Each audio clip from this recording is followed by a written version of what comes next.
Hello, Monday വ്ളോഗിലേക്ക് എല്ലാവർക്കും സ്വാഗതം. എല്ലാവർക്കും ഒരു നല്ല ദിവസമായിരുന്നു. സോ രാവിലെ ദച്ചു പോയതിന് ശേഷം മോർണിംഗ് ഫുഡിലേക്ക് രാവിലത്തെ ഫുഡിൻ്റെ സെക്ഷനിലേക്ക് കിടന്നതാണ്. സോ രാവിലെ പൂരിയും അതുപോലെ ഉള്ളിയും കിഴങ്ങും കറിയാണ് ഉണ്ടാക്കിയത്. അതിൻ്റെ കൂടെ തന്നെ ദച്ചുനൊക്കെ നല്ല ഇഷ്ടമാണ്. ഇങ്ങനെ പഴമൊക്കെ കഴിക്കാനും നല്ലതാണ്. നേന്ത്രപ്പഴം അത് ശർക്കര ഇട്ടിട്ട് തന്നെ വേവിക്കുക.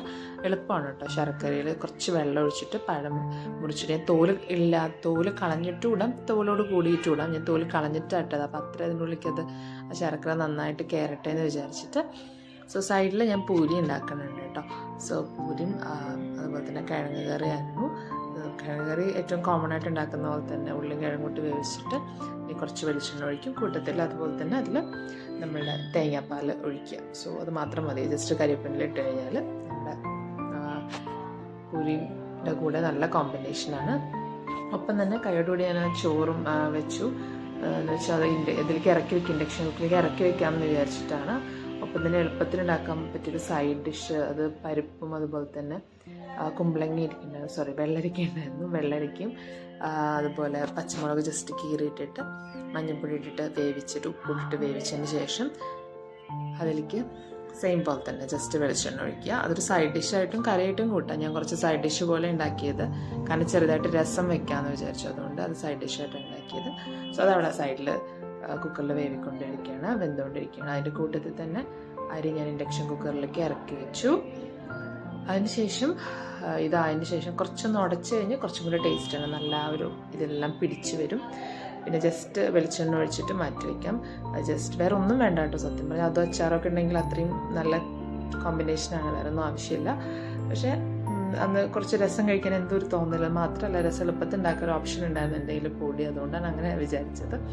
പിന്നെ ബീട്രൂട്ടും ഇതും നല്ല എന്നെപ്പോലത്തെ മടിയുള്ള ആൾക്കാർക്ക് ഏറ്റവും നന്നായിട്ട് എളുപ്പത്തിൽ ഉണ്ടാക്കാൻ പറ്റുന്നതും മുറിക്കുകയും ചെയ്യാതെ ജസ്റ്റ് ഞാൻ വെജിറ്റബിളിൻ്റെ ക്രഷർ ഉണ്ടായിരുന്നു, പക്ഷെ അതിന് ചെറിയൊരു പണി കിട്ടി. അതുകൊണ്ട് ഞാൻ ജസ്റ്റ് മിക്സിയിലിട്ടിട്ട് ജസ്റ്റ് ഒരു കറക്കുമ്പോൾ ജസ്റ്റ് ഇങ്ങനെ പൊടിയായി മാറും. അതിൻ്റെ കൂട്ടത്തിൽ തന്നെ ഉള്ളി അങ്ങനെ തന്നെ ഇട്ടിട്ട് ഉപ്പേരി ഉണ്ടാക്കുക ചെയ്തത്. അതിനുശേഷം രസം ഉണ്ടാക്കി. രസം അതുപോലെ തന്നെ ഏറ്റവും എളുപ്പത്തിൽ ഉണ്ടാക്കുന്ന പോലെ തന്നെയാണ് ഉണ്ടാക്കിയത്.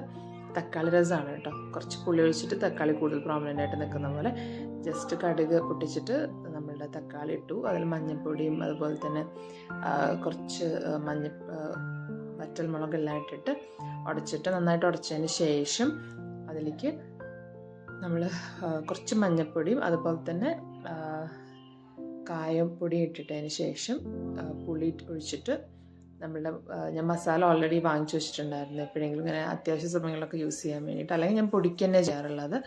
സോ അത് ആഡ് ചെയ്തിട്ട് നമ്മൾ നന്നായിട്ട് തിളപ്പിക്കാൻ വയ്ക്കുക. അതുപോലെ തന്നെ മല്ലിയില ഏറ്റവും ഇമ്പോർട്ടൻ്റ് ആയിട്ടുള്ളതാണ്. അതാണ് അതിൻ്റെ ടേസ്റ്റ് ഹൈലൈറ്റ് ചെയ്ത് നിൽക്കുന്നത്.